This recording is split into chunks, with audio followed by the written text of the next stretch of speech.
Assalamualaikum warahmatullahi wabarakatuh. Shalom, Om Swastiastu, Namo Buddhaya, Salam Kebajikan. Izin memperkenalkan diri, nama saya Jessica Putri dengan NIM 20230050103, kelas SI 23A Universitas Nusa Putra. Di sini saya akan mengerjakan tugas dari mata kuliah Business Intelligence dengan dosen pengampu yaitu Bapak Rahmat Hidayat Eskom Mkom. Di sini saya akan mempresentasikan hasil analisis Business Intelligence yang berfokus pada dua hal krusial yaitu mengidentifikasi produk bintang melalui clustering dan membuat prediksi penjualan menggunakan linear regression.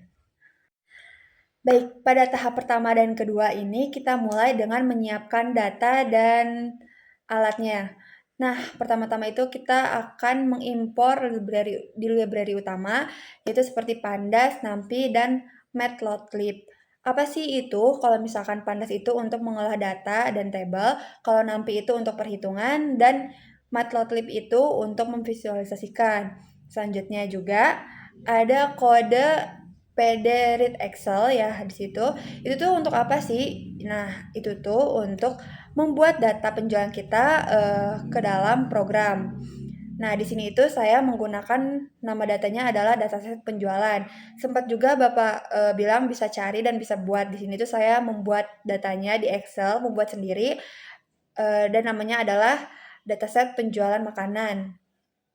Nah, data ini itu juga memiliki beberapa ketentuan, yaitu seperti produk, kategori, wilayah, penjualan, dan harga. Setelah itu saya muat ke dalam Google Colab ya, dan udah itu saya explore gitu. Nah, selanjutnya adalah tahap ketiga yaitu eksplorasi data. Di sini kita menggunakan devinfo dan devdescribe. Itu tuh untuk apa? Yaitu untuk berkenalan dengan data, melihat tipe datanya, dan juga statistik dasarnya. Kita juga membuat bar chart untuk melihat secara visual produk mana sih yang paling laris, penjualannya secara keseluruhan gitu. Nah, di sini itu hasil dari produk yang paling laris itu adalah donat coklat. Selanjutnya kita akan masuk ke tahap 4 yaitu processing. Di sini itu kita harus membersihkan dan menstandarisasikan data. Nah, di sini itu kita gunakan label encoding untuk menggunakan kolom wilayah atau kategori dari teks menjadi angka.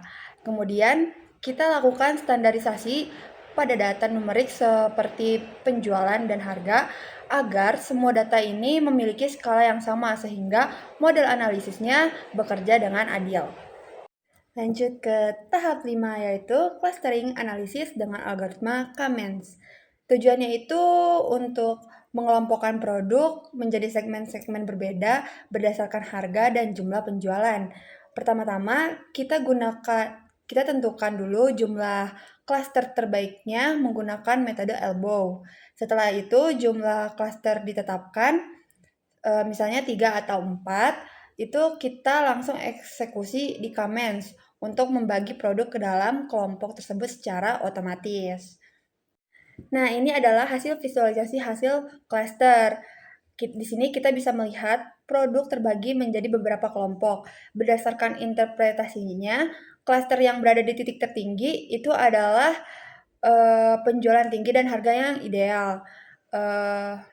Itu tuh bisa masuk ke identifikasi sebagai cluster bintang.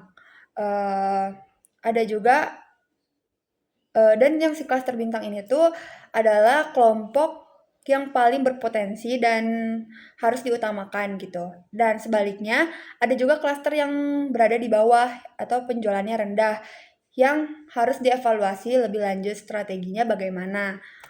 Nah, tahap ke-6 adalah prediksi penjualan menggunakan linear regression.